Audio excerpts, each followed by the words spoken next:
2026 թվականի սեպտեմբերի 1-ից Հայաստանի մարզպետարանների, իսկ դրանից ուղիղ 1 տարի հետո Երևանի քաղաքապետարանի ենթակայությամբ գործող հանրակրթական ուսումնական հաստատությունները պետք է փոխանցվեն ԳԳՄՍ նախարարության ենթակայությանը, այսինքն դպրոցների համար կսահմանվի 1 լիազոր մարմին եւ դրանց բովանդակային կառավարումը կիրականացնի նախարարությունը։ Վարչատնտեսական գործառույթների հարցերով ըստ նախարարի իրենք կշարունակեն համագործակցել մարզերում մարզպետի աշխատակազմի, իսկ Երևանում քաղաքապետարանի հետ։ Ըստ էության դպրոցների մեծ մասը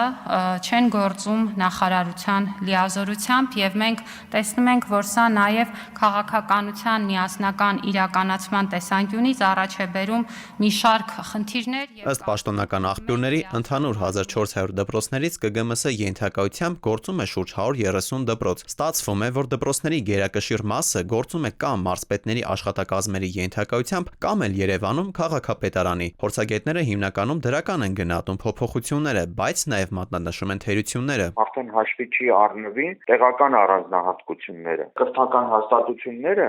ոչ միայն կրթություն կազմակերպելու համար վայրեր են, այլ նաև հանդես են գալիս որպես մշակութային օջախներ։ Կարող են դասերից հետո կազմակերպվել մշակութային միջոցառումներ, համայնքային միջոցառումներ եւ այլն, որոնք այս պարագայում արդեն կունենան որոշակի դժվարություններ։ Ըստ էության թույլ չի տալու կամ դժվարացնելու է նրանց գործառույթի այս բաղադրիչը։ Մասնագետները չեն բացառում նաև, որ միջոցառումների կազմակերպման եւ անցկացման համար կպահանջվեն թույլտվություններ, ինչն էլ իր հերթին ժամանակատար կլինի։ Կարճ ասած, բյուրոկրատական քաշքշուկ։ Օրինակ են բերում, որ վերջերս քոլեջներից մեկում հանդիպում անցկացնելու համար քոլեջի տնօրինությունը 1 ամիս առաջ է դիմել նախարարությանը, որպեսզի պարզապես կրթության փորձագետների մուտքը ապահովելու թույլտվություն ստանա։ Մասնագետները նաև նկատում են, որ աշխատանքների բաշխման գործընթացում նույնպես կառաջանան խնդիրներ։ Պատմում են, որ որոշ ուսումնական հաստատություններում երկիշխանություն է ձևավորվել։ Դպրոցի տնօրենը եւ կազմակերպիչ համակարգողը այդ ֆինանսատնտեսական հարցերի տարբեր մարդիկ են վերահսկում կոնֆլիկտի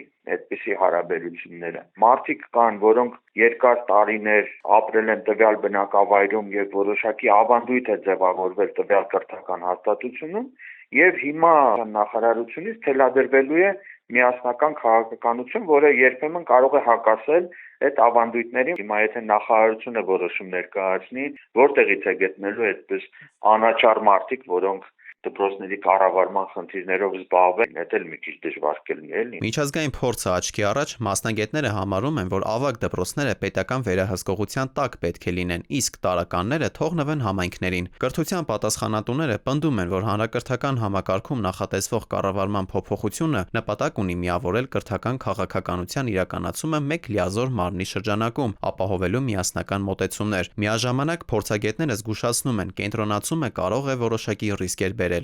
Դավիթ Թադևոսյան, ժամը լրատվական։